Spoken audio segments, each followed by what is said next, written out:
السلام علیکم ناظرین، اس کیس کے آغاز میں آپ دیکھیں گے کہ محمود پاشا اور روسی سفیر آپس میں بات چیت کر رہے ہوتے ہیں۔ یہ دونوں اپنی اپنی کابینہ سے کہتے ہیں کہ ہم اتفاق کرتے ہیں، لیکن ہم ڈیلیوری کی وجہ سے مجبور ہیں۔ یہ لوگ بات کر رہے ہوتے ہیں کہ اتنے میں سلطان عبدالحمید وہاں پر تشریف لاتے ہیں۔ روسی سفیر سلطان عبدالحمید سے کہتا ہے کہ سلطان، آپ کے پاشا بہت محنت سے معاہدے میں لگے ہوئے ہیں، لیکن ان کی قیمتوں پر معاہدہ نہیں ہو سکتا۔ ہماری اور ان کی قیمتوں میں بہت زیادہ فرق ہے۔ سلطان کہتے ہیں تو ٹھیک ہے سفیر افندی، پھر آپ اس معاملے پر اپنی حکومت سے رائے لے لیں اور ہم اس بارے میں آپس میں مشورہ کرتے ہیں۔ سن کر سفیر اپنی کابینہ کو لے کر وہاں سے چلا جاتا ہے۔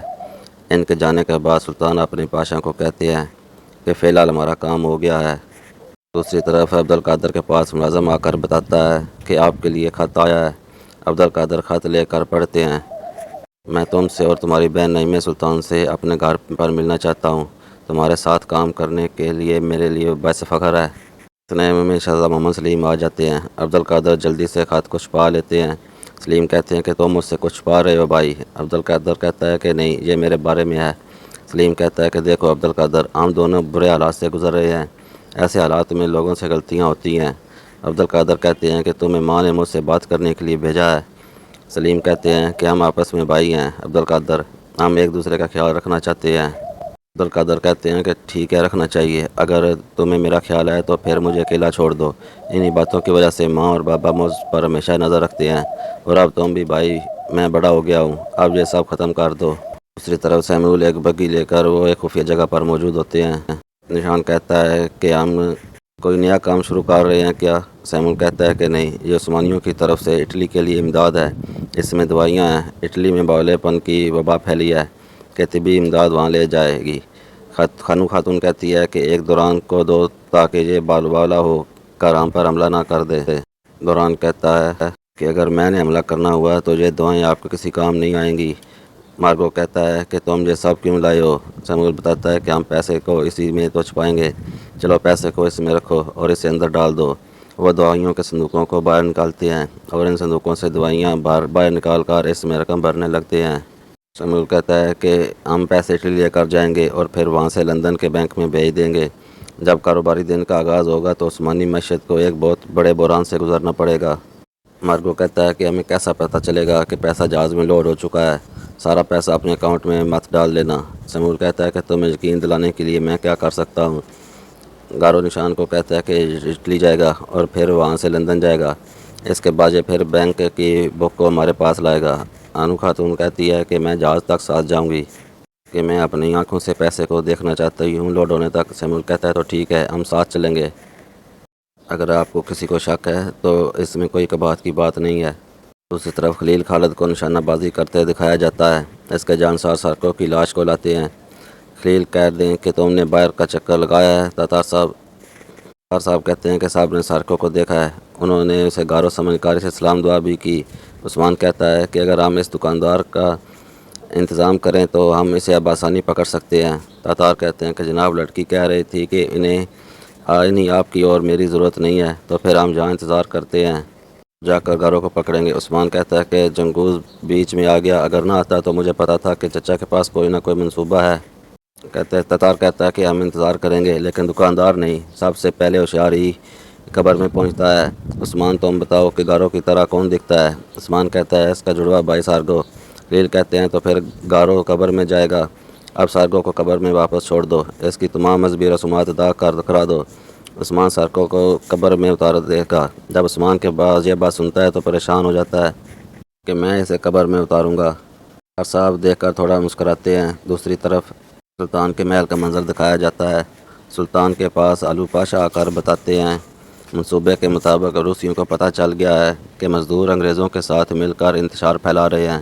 تحسین پاشا کہتے ہیں برطانیہ کے سفارت خانے سے ہمیں پتہ چلا ہے کہ روسی حکومت کے عزیز ہیزر کے سامنے پیش ہوئے۔ محمود بھی کہتے ہیں کہ سلطان لگتا ہے کہ ہمارے جاسوسوں کے ذریعے پیغام بھیجا گیا ہے۔ سلطان فرماتے ہیں اس چال سے ریوال کی میٹنگ برباد ہو جائے گی۔ آلو پاشا آپ ہمارے سپاہیوں سے کہیں دونوں سفارت خانوں کی صورتحال سے ہمیں آگاہ کریں، ہمارا کام اب تقریباً ہو چکا ہے۔ ہم امید کرتے ہیں کہ انشاءاللہ ریوال کی میٹنگ منعقد نہیں ہو سکے گی۔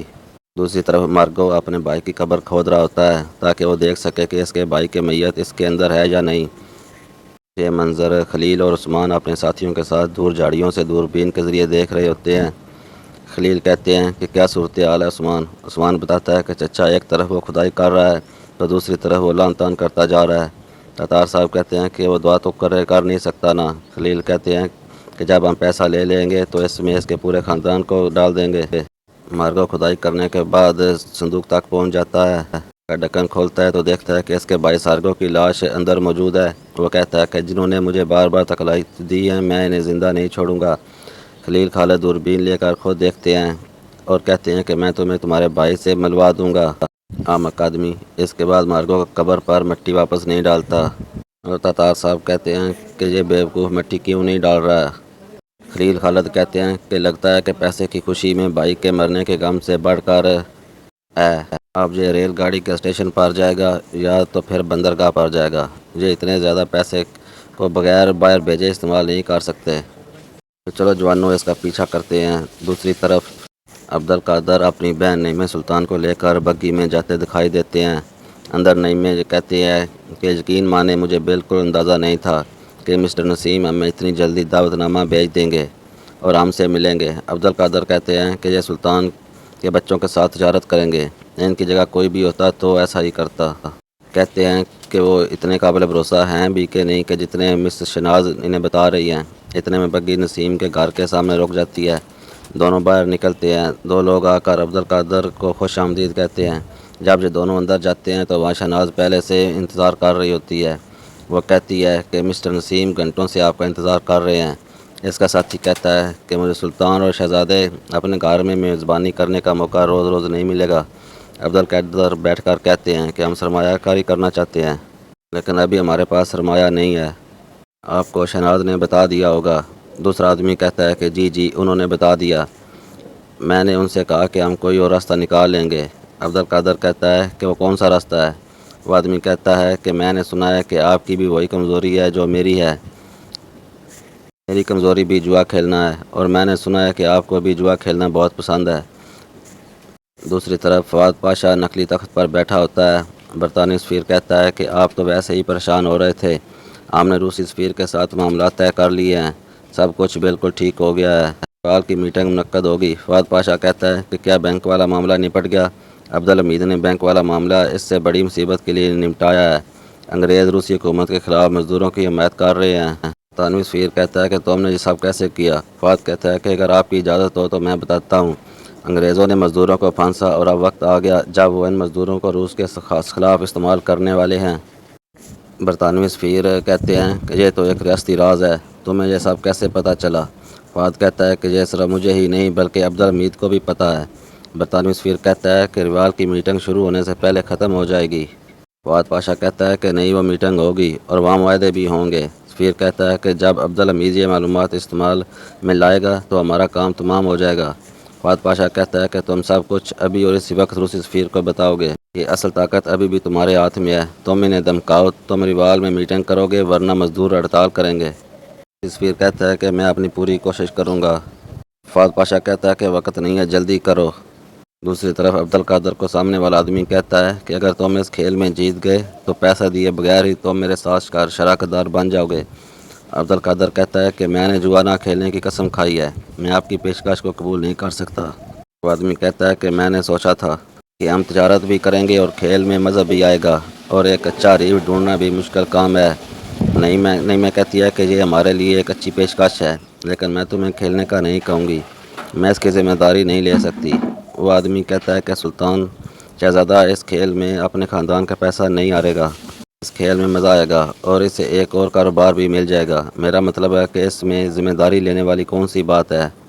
لڑکی کہتی ہے کہ لگتا ہے شہزادے کو ہارنے کا ڈر ہے۔ عبدالقادر کہتے ہیں کہ نہیں، مجھے کسی کے ہارنے کا ڈر نہیں۔ وکٹوریہ کہتی ہے کہ مجھے ہمیشہ سے ہی بہادر لوگ پسند ہیں۔ عبدالقادر کہتے ہیں تو ٹھیک ہے، میں صرف ایک بار ہی کھیلوں گا۔ وکٹوریہ کا باپ کہتا ہے تو پھر ٹھیک ہے، میز تیار کرواتے ہیں۔ دوسری طرف بندرگاہ پر دوائیوں والے ڈبے لائے جاتے ہیں جن میں عثمانی بینک کا پیسہ لوٹ کر بھرا گیا ہوتا ہے۔ خلیل خالد اور ان کے جانسار ایک کونے میں کھڑے ہو کر یہ سب معاملات دیکھ رہے ہوتے ہیں۔ خلیل کہتے ہیں کہ یہ بکسے کیسے ہے؟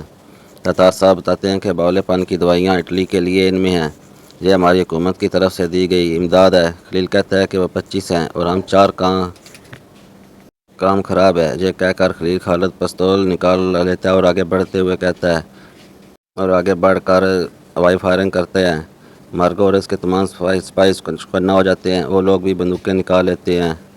اسی طرف عبدالقادر جوا کھیلنے میں مصروف ہوتے ہیں۔ اتنے میں انہیں آواز آتی ہے کہ کوئی کہہ رہا ہوتا ہے کہ تم رک جاؤ، اندر نہیں جا سکتے۔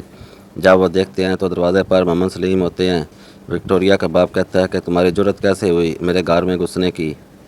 شہزادہ سلیم کہتے ہیں کہ میں شہزادہ محمد سلیم ہوں، تم بتاؤ کہ تم کون ہو؟ تمہاری جرت کیسے ہوئی میرے بھائی کو جوئے پر لگانے کی؟ عبدالقادر کہتے ہیں کہ میں اپنی مرضی سے کھیل رہا تھا۔ سلیم کہتا ہے نہیں کہ تم نے ایسا ہونے دیا؟ شہناز بھی وہاں موجود ہوتی ہے۔ نعیمہ کہتی ہے کہ ان کا ارادہ برا نہیں تھا، ہم بس ٹائم پاس کے لیے کھیل رہے تھے۔ سلیم کہتے ہیں کہ جوا ٹائم پاس کے لیے نہیں ہے، چلو اب ہم یہاں سے چلتے ہیں بھائی۔ عبدالقادر کہتا ہے کہ نہیں، جب میرا دل کرے گا میں آ جاؤں گا۔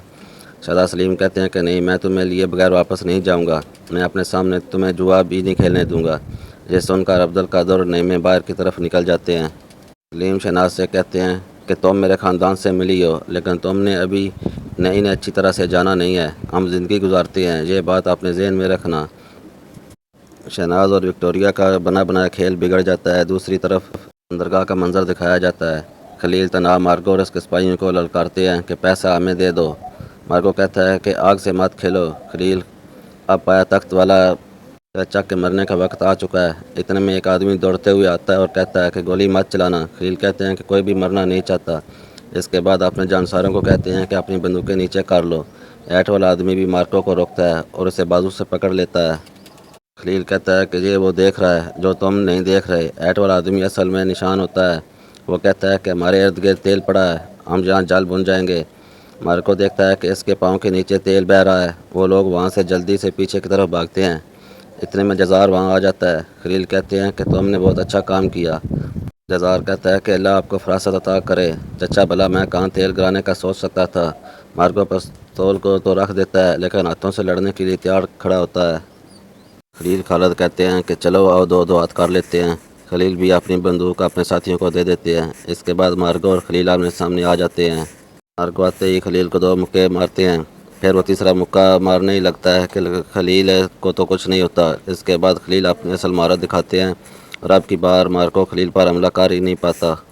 قریب رہتا ہے، خلیل بجلی کی تیزی کی طرح اسی طرف نکل جاتا ہے اور پلک جھپکتے ہی مارگو کا ایٹ اپنے ہاتھ میں لے لیتا ہے۔ اس کے بعد خلیل مارگو کو 2 تھپڑ سیدھ کرتے ہیں جس سے وہ گھٹنوں کے بل گرتا ہے۔ وہ پھر سے کھڑا ہو کر خلیل پر حملہ کرتا ہے لیکن پھر ایک تھپڑ کھاتا ہے۔ مارگو کا ایٹ اتارنے کے بعد اگلی بار خلیل خالد اس کا کوٹ بھی کھینچ لیتے ہیں اور اس کا ایٹ اور کوٹ واپس پھینک دیتے ہیں۔ مارگو سمجھ جاتا ہے کہ اس کا مقابلہ کسی ایسے انسان سے نہیں۔ وہ کہتا ہے کہ میں تمہیں مار ڈالوں گا۔ فی الحال مارگو اور نشان اپنی پستولیں پھینک کر وہاں سے بھاگ جاتے ہیں۔ دوسری طرف باہر آ کر نعیمہ سلطان عبدالقادر کہتی ہیں کہ اگر اس نے بابا کو بتا دیا تو ہم کیا کریں گے؟ عبدالقادر کہتا ہے کہ تم یہاں کیا کر رہے تھے؟ تم نے ہمیں کیسے ڈھونڈا بھائی؟ محمد سلیم کہتے ہیں کہ تم پہلے میرے سوال کا جواب دو، تم جوئے کے اڈے پر بیٹھ کر کیا کر رہے تھے؟ عبدالقادر کہتا ہے کہ میں تمہیں جواب دے نہیں ہوں۔ سلیم کہتے ہیں تو پھر بابا کو تم جواب ضرور دو گے، لیکن میں بابا کو تو نہیں بتاؤں گا، اور پھر دوبارہ ایسا ہوا تو پھر مجھے سب کچھ بتانا پڑے گا، میں نہیں چاہتا کہ تم لوگوں کو کوئی نقصان پہنچے۔ عبدالقادر کہتا ہے کہ ہمیں تمہاری حفاظت کی ضرورت نہیں ہے۔ اس طرح سے اس کیس کا اختتام ہو جاتا ہے۔